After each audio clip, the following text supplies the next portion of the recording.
O assédio e a discriminação no ambiente de trabalho são problemas graves que afetam a saúde mental e física de funcionários e servidores, além de prejudicar o serviço prestado pelas empresas e órgãos públicos. Ocorrem quando uma pessoa é tratada de forma injusta ou desigual por razões de etnia, gênero, orientação sexual, idade, alguma deficiência ou qualquer característica que a torne diferente dos demais colegas de trabalho. Por conta disso, o Tribunal de Justiça de Santa Catarina promove, no mês de maio, a Semana de Combate ao Assédio e à Discriminação. Para falar sobre esse tema, nós recebemos hoje aqui no Conexão Justiça o Dr. Edson Alvanir dos Anjos de Oliveira Júnior, que é juiz de direito da comarca de Curitibanos e também faz parte da Comissão de Prevenção e Enfrentamento ao Assédio Moral e Sexual aqui no Tribunal de Justiça de Santa Catarina. Dr. Edson, que participa com a gente de maneira virtual. A doutora Graciela de Oliveira Richter Schmidt, que é diretora de saúde aqui do nosso Tribunal de Justiça, e a Daniele Cristina Novak, que é analista jurídica e gerente do programa Mães do Judiciário aqui do nosso tribunal. Senhoras, doutor, muito obrigado aqui pela participação, por terem aceito o nosso convite. Nós vamos falar sobre essa semana tão importante de combate ao assédio sexual e à discriminação, mas um tema específico, um tema também que vai ser bastante abordado, é a prevenção do assédio e discriminação às gestantes e mãe, né? Questão pós-parto, no ambiente de trabalho. Eu começo a perguntar para o Dr. Edson, que está lá de maneira virtual. Doutor, de que forma uma gestante, uma mãe, sofre discriminação no ambiente de trabalho? Tudo bem, Francis. Prazer estar novamente aqui no podcast. Então, a literatura trata, né, essa forma de assédio moral como uma espécie de assédio materno, né? E acontece, né, contra as mulheres em uma ou mais fases da maternidade, seja durante a gravidez, seja durante a licença maternidade ou a lactação, simplesmente pelo fato de serem mães, né? Há também um estudo, né, já de 10 anos da União Europeia, que apontou, o estudo se chama Luta contra a Discriminação em Razão da Gravidez, Maternidade ou Paternidade, que revelou que na Espanha e nas demais nações europeias foram encontradas táticas de pressão para que as trabalhadoras grávidas e mães recentes com assédio materno, para induzi-las a renunciar ao cargo e ao emprego, né? É importante também desassociar a ideia de que a gestação ou a maternidade ou a lactação, né, gera à mulher uma falta de competitividade, uma limitação ao trabalho, ou seja, então, ou algumas pessoas entendem também como um obstáculo à vida profissional. Há vários exemplos, né? Inicia-se, né, pela não contratação de mulheres, né, quando elas declaram na entrevista de emprego que desejam ser mães, ou então que são mães e são lactantes, né? Essa forma de que, por exemplo, o aleitamento de livre demanda, né, que é o mais benéfico aos filhos, né, não é visto com bons olhos pelas empresas. Então, esse é um grande problema que a gente precisa enfrentar. Porque a mãe tem que amamentar, isso aí é uma carga de horário que deixa de ser cumprida. A empresa pode ver isso como prejuízo. Exatamente, né?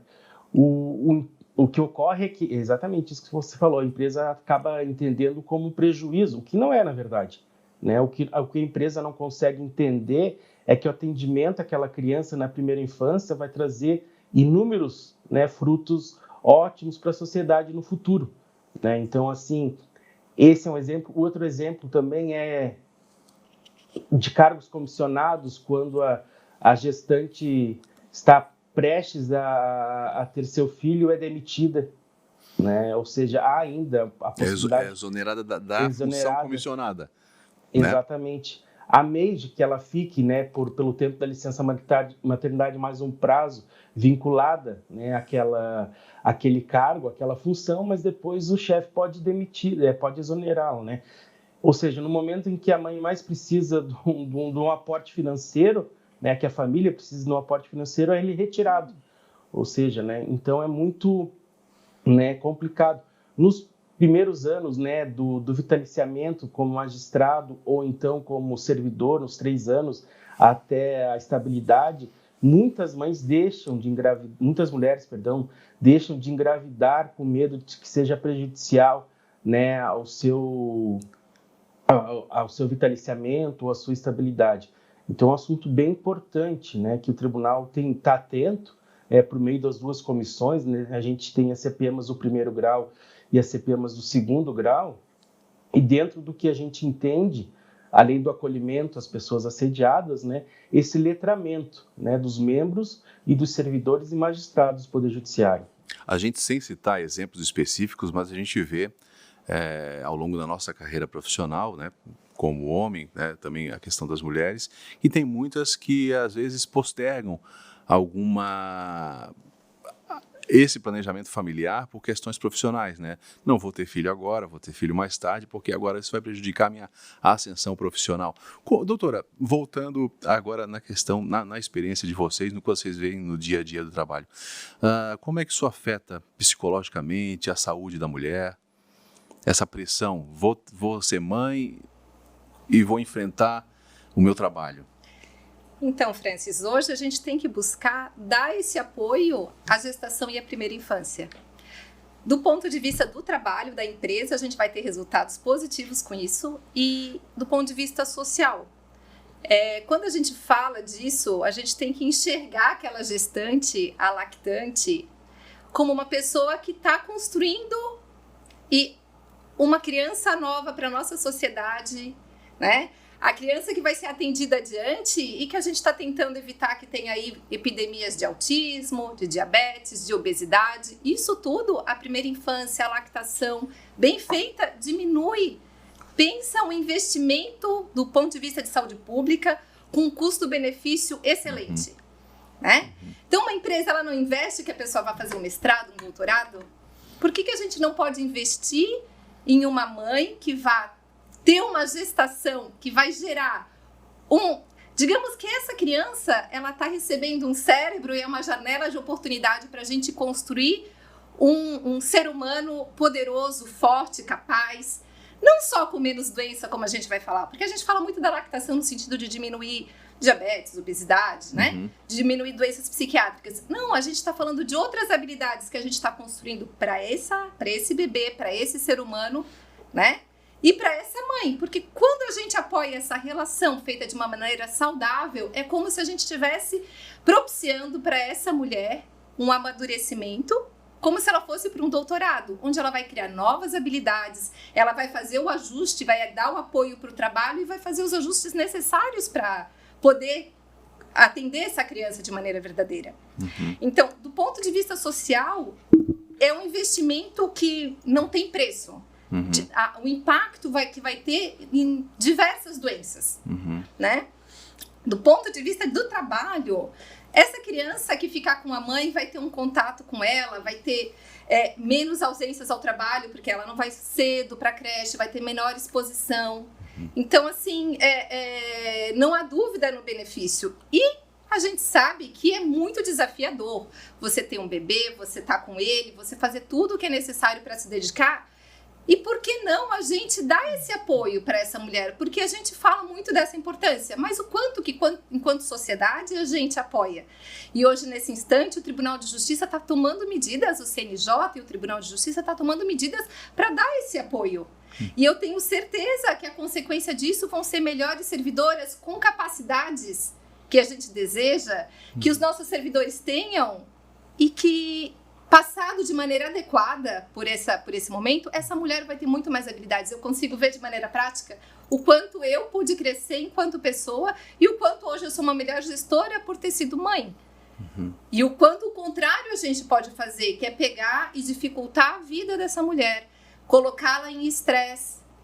E isso tem um impacto para a criança, porque uma criança colocada em estresse vai ter um resultado muito ruim adiante, para diversos aspectos, dentro de casa e fora de casa. Um resultado para a família, um resultado e social. Resultado social. O que a gente não pode esquecer nessa visão é que as empresas e os órgãos públicos, além da prestação de serviço, eles também têm a função social, né? Que a doutora falou, a questão é social realmente. Às vezes essa mulher ela tem que ficar, pelo que eu entendi, um pouco afastada, mas é pelo bem social, né? A minha esposa estava grávida e a gente conversava e ela falava assim algo que depois me chamou a atenção. Olha, além de cuidar do trabalho, além de prestar atenção no filho, tem uma estafa mental nas mulheres, porque a gente às vezes tem que se preocupar de coisas que os homens não se preocupam. Tem que saber se está faltando algum tipo de alimento em casa, se o alimento para a criança, além do trabalho. Então parece que a estafa mental, depois que eu me toquei, né? Parece que a estafa mental nas mulheres acaba sendo maior. Ou estou errado? E essa estafa, então esse momento, que é um momento, a gente diz que é uma janela de oportunidade. Algumas coisas que acontecem na gestação e na primeira infância, é como você está fazendo a base para poder colocar outros programas. Adiante a gente diz, vamos investir em educação, né? Sim. Só que essa fase, a gente está fazendo um cérebro para poder receber, um corpo harmônico para receber depois. Não adianta você fazer uma base ruim e depois querer plantar, porque você vai ter muito trabalho. Ocorre que a mãe que está muito estressada, ela vai produzir, por exemplo, excesso de cortisol, excesso de adrenalina, e o cérebro, o corpo da gente, ele está sendo feito para se adaptar àquela necessidade.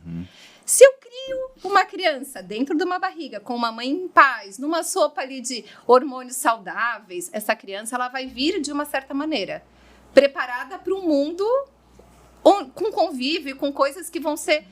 O que eu quero dizer é que se a criança vive no estresse, se ela tem excesso de cortisol, ela vai ter menos neurônio. Ela vai ter ela vai ter, por uma necessidade, não é uma estupidez da natureza. A natureza vai deixar essa criança preparada para viver num ambiente de estresse. E ela vai ter, por exemplo, as nossas capacidades superiores menos disponíveis, porque o sangue não vai estar aqui. Vai ter mais atividade na parte central ligada à sobrevivência. Então, é uma criança que vai ter menos capacidade de perceber, de empatia, de consequencialização, todas as habilidades superiores. Porque para você sobreviver num ambiente de estresse, você precisa que tenha outras partes do teu cérebro funcionando. E depois a gente reclama, né? Adiante que a criança está com dificuldade de aprendizado, que não tem as habilidades que a gente quer como ser humano. Então, é muito mais do que só prevenir doenças. É diminuir doença psiquiátrica, autismo, depressão, diminuir a depressão pós-parto. Então, esse momento da gestação e do pós-parto é de extrema importância. A mulher está preparada para isso. É de ouro. E é um investimento que a gente fala são 2 anos, são 3 anos. Né? A primeira infância é essencial, mas esses primeiros 3 anos é uma janela de ouro que a gente tinha que tratar e a própria gestante deveria se cuidar com todo o carinho. Por conta dessa atenção, o nosso tribunal tem hoje o programa Mães do Judiciário, que foi uma iniciativa até da Daniele. Como é que funciona esse programa Mães do Judiciário, Daniele? Francis, o programa Mães do Judiciário ele veio muito alinhado às visitas virtuais às comarcas que aconteceram em 2020, né, em plena pandemia, e ali uma atenção muito grande da administração, né, do tribunal, que se mantém durante todo o período, né, um apoio irrestrito da presidência, do núcleo administrativo. Então, iniciaram os encontros, né, do programa Mães do Judiciário em julho de 2020. Em plena pandemia. Foi um caos, né? Exatamente. Principalmente para as mulheres, né? E visto isso, aquela sobrecarga materna muito grande, né, que foram vivenciadas aí por todas as mulheres do mundo, né, digamos assim. Sim. E então começamos os encontros por faixa etária, né, avançando, encontros virtuais de apoio às servidoras e magistradas mães.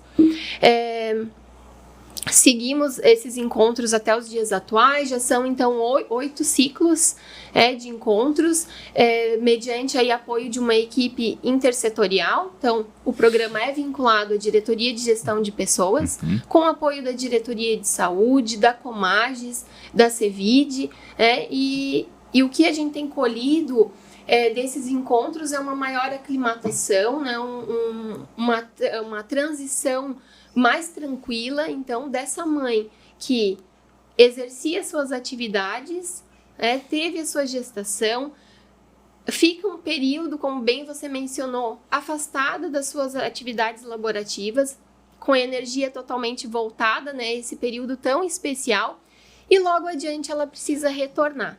Então, nós mencionamos que é um abraço carinhoso da administração, né, um abraço carinhoso do tribunal, uma visita a essa mãe, a essa servidora, a essa magistrada, para que ela retorne da melhor maneira possível, né, com apoio, com uma valorização bastante grande do seu trabalho.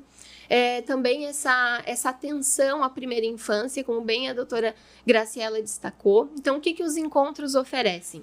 Eles oferecem troca de experiência entre mães espalhadas aí por todo o nosso estado, né, de várias comarcas, de várias unidades, e um fortalecimento muito grande entre as mulheres. Reflexões sobre temas voltados à maternidade, à carreira, à primeira infância. Nós também mantemos esse vínculo com as servidoras e com as magistradas por meio também de um canal virtual, né? Esses encontros são virtuais, né? São feitos... Os encontros são virtuais. De maneira remota. Isso, especialmente durante a licença gestação, certo. Né? Porque observamos até durante é bom para ter um contato, né? Com as colegas ou com o ambiente de trabalho de uma maneira assim específica, né? E observamos durante essa caminhada que essa travessia é muito importante, né? O momento em que a servidora e que a magistrada mais precisa é nesse momento do retorno. Então, temos dado um enfoque muito especial nessa fase. Os convites, eles são encaminhados às servidoras e às magistradas, né? Para que venham, então, para esses encontros e troquem essas experiências com colegas que estão vivendo a mesma situação, né? Então, muito ricos são os relatos nesse sentido. Eu não estou sozinha, né? Eu sei que eu estou vivendo aqui em Joaçaba uma situação no meu trabalho que, de repente, uma servidora lá de Sombrio, lá de Descanso, lá de Rio do Sul, também está passando pela mesma situação. E aí, então, elas são convidadas a participar de um grupo virtual, onde são trocadas ali mensagens diárias, e nós temos ali nesse grupo em torno de mais de 200 servidoras, né, e algumas magistradas também participantes. Voltando para o doutor Edson. Doutor, do ponto de vista do gestor público, a gente ainda tem um pouco de preconceito? Muito.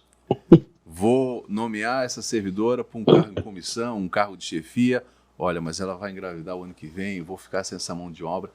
Ainda há essa resistência? Muito, Francis, muito. A resistência, ela é muito grande, né? Porque a gente tem a questão da produtividade, né? A gente é cobrado por produzir, e às vezes isso ainda influencia, infelizmente. O que precisa ser feito para poder combater isso? O letramento, né? O conhecimento, sair daquele lugar de comodismo e de bom senso, né? E partir para um conhecimento técnico-científico, ou seja, saber o que é ser mãe, né? Eu lembro que nas minhas terapias, eu faço algumas, mas na terapia de casal com a minha esposa, eu reclamando da carga mental, né? Ela grávida e a gente já com um filho pequeno, e eu reclamando, cara, que eu tenho que fazer isso, tenho que fazer aquilo. A terapeuta só falava assim, ela é mãe, né? Ou seja, não tem, né? A gente não tem como comparar qualquer tipo, o homem não consegue se comparar de nenhuma forma a uma mãe, né? Esse é o primeiro ponto. É entender, ou seja, que é necessário, ou seja, para que a população ela continue existindo, que as pessoas tenham filhos, né? Isso é uma questão óbvia, né? É entender que você nasceu de uma mãe, né? Uma outra questão óbvia. Mas eu acho que do ponto de vista de gestão, e eu vou um pouquinho mais longe, talvez igualar, né? E aqui eu faço uma ressalva, mesmo sabendo que a grande maioria dos pais, eles não são os pais que eles idealizam, né? Eles desejam, né? O pai tem essa sensação, quero ser pai, eu quero ser pai, eu quero ser pai. Quando é pai, fica ausente. Isso é a grande maioria dos pais, né? A gente tem que deixar bem claro sobre isso. Sim, estender esses direitos da mãe ao pai. Ou seja, daí o gestor não pode, mas vou escolher o pai porque o pai não nasce. Não, quando o filho dele nascer, ele vai ter X meses, né? E não X dias de licença paternidade.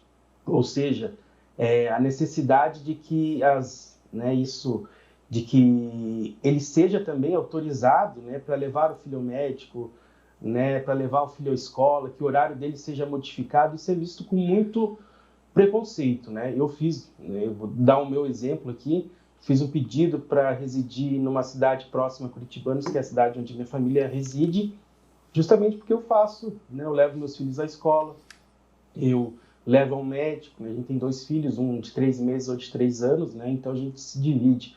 E eu quase não consegui essa autorização, né?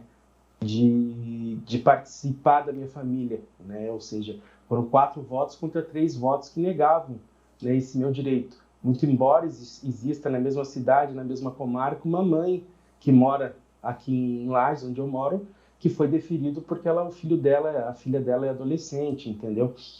Então há sim um preconceito de que o papel do pai, né, não seja esse de guardar os filhos, né?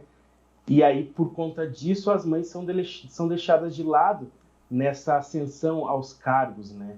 Então, isso é como o tribunal coloca uma mulher na direção da saúde. E quando o filho dela ficar doente? Tá bom, mas tem pai, né? Talvez, né, se durante um ano o pai dividir com a mãe essa sobrecarga, né, não seja tão difícil. Mas o letramento, né, conhecer, né? Talvez a pessoa não esteja assistindo, seja do tribunal ou em ambiente externo, não saiba nada sobre medicina, mas saiba um pouco sobre direito.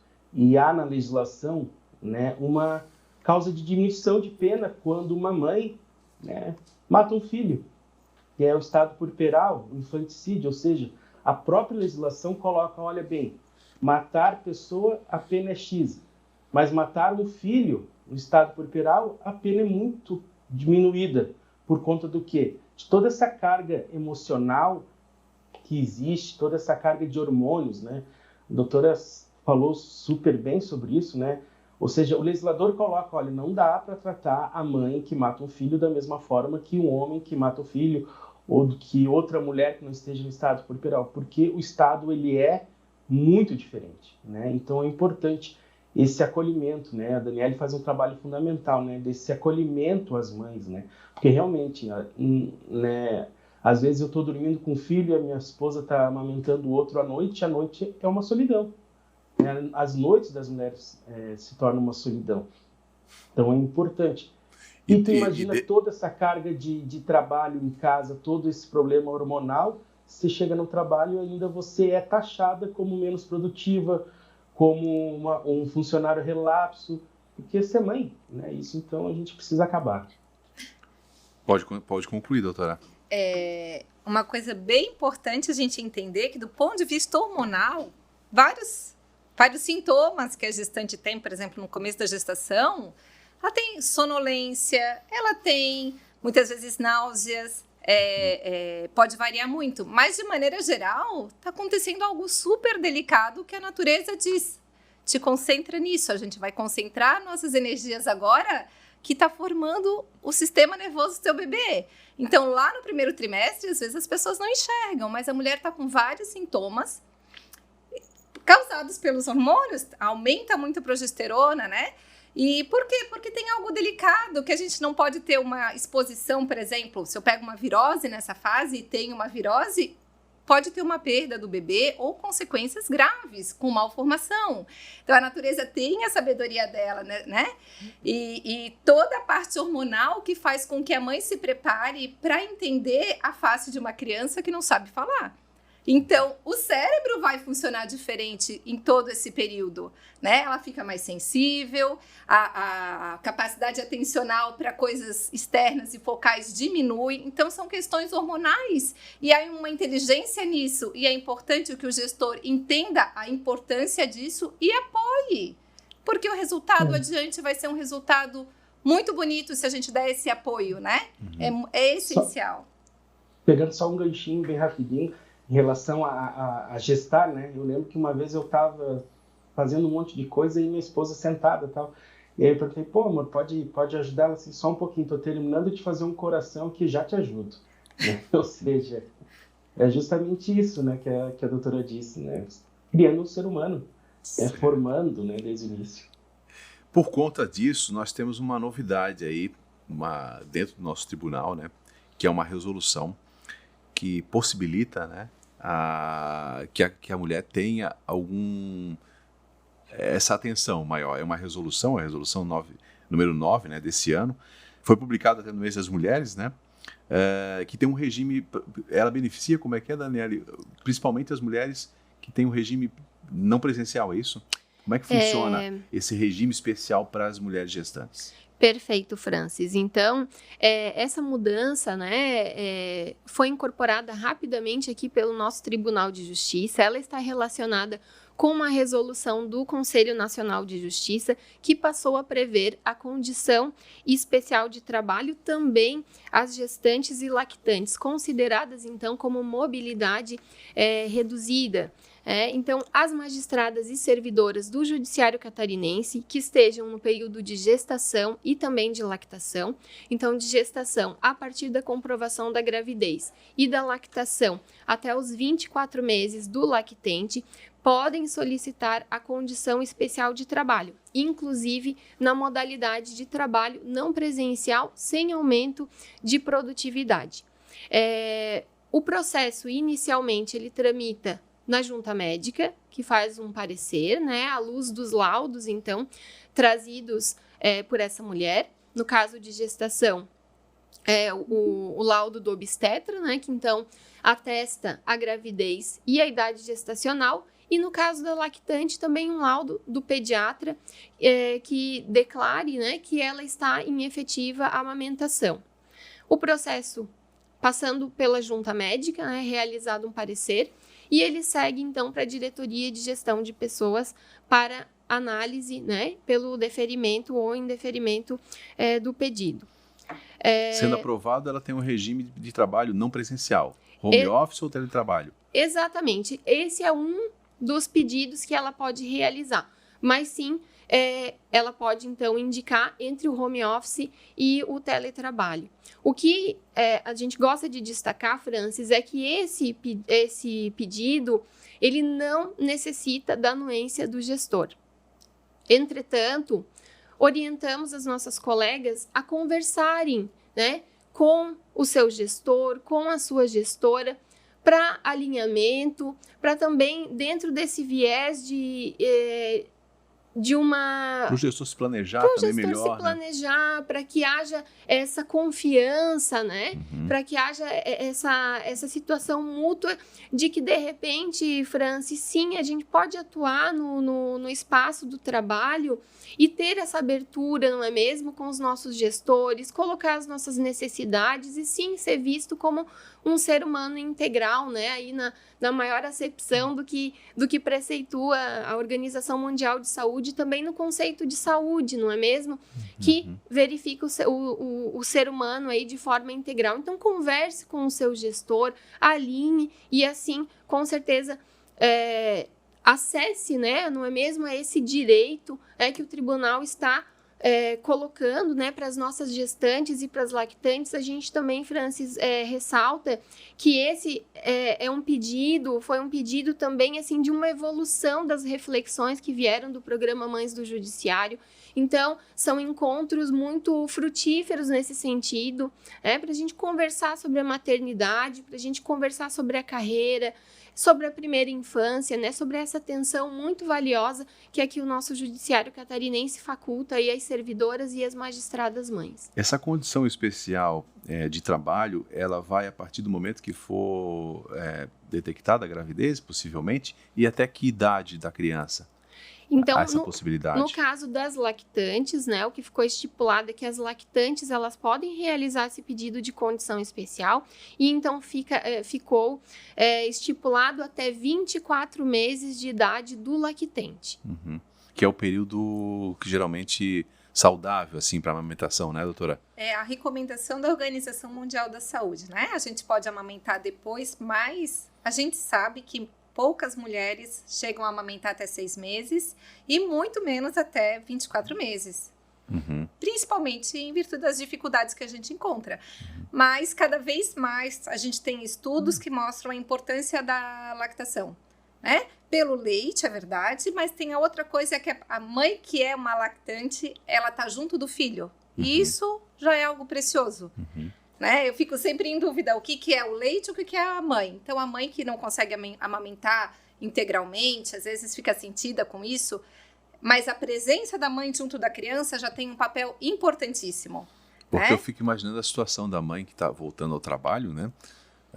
Bom, mas aí tem a hora para dar a amamentação, como é que eu vou me deslocar até em casa? Essa situação do trabalho em regime especial já facilita, né? Eu estou ali de maneira virtual, consigo sair rapidinho ali, né? E Se não dar um tem esse atendimento, apoio, né? como é que uma mulher vai fazer a lactação até os 2 anos se ela não tem esse apoio? Né? Ô, Daniele, se tem uma servidora que quer participar dos encontros aqui do Mães do Judiciário, como é que ela deve proceder?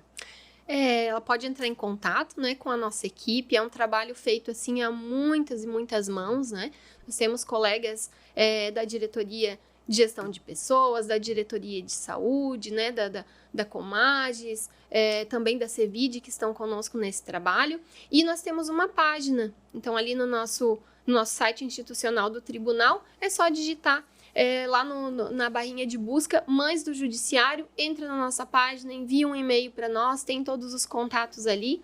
E também, Francis, aproveitar aqui para divulgar sobre a condição especial de trabalho, também via portal do servidor, né, e portal do magistrado, a página relativa à condição especial de trabalho. Também basta digitar ali no quadrinho de busca, né, condição especial de trabalho, para acessar todas essas informações de forma bastante pormenorizada, né? E a diretoria de gestão de pessoas e também a Comages também disponibiliza, né, ali os contatos para que tanto a servidora quanto a magistrada tire suas dúvidas para solicitar a condição especial de trabalho.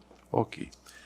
Bom, eu quero agradecer aqui a participação do Dr. Edson Alvanir dos Anjos de Oliveira Júnior, juiz da comarca de Curitibanos, que participou aqui do nosso programa de maneira virtual, lá da comarca, da doutora Graciele de Oliveira Richter Schmidt, que é diretora de saúde aqui do nosso tribunal, e da Daniele Cristina Novak, que é servidora, analista e gerente do belo programa Mães do Judiciário. O nosso programa fica por aqui. O Conexão Justiça é uma produção do Núcleo de Comunicação Institucional do Tribunal de Justiça de Santa Catarina. Se você gostou do tema de hoje, compartilhe este vídeo e assista também às nossas outras entrevistas já disponíveis no canal do TJSC no YouTube. Até a próxima!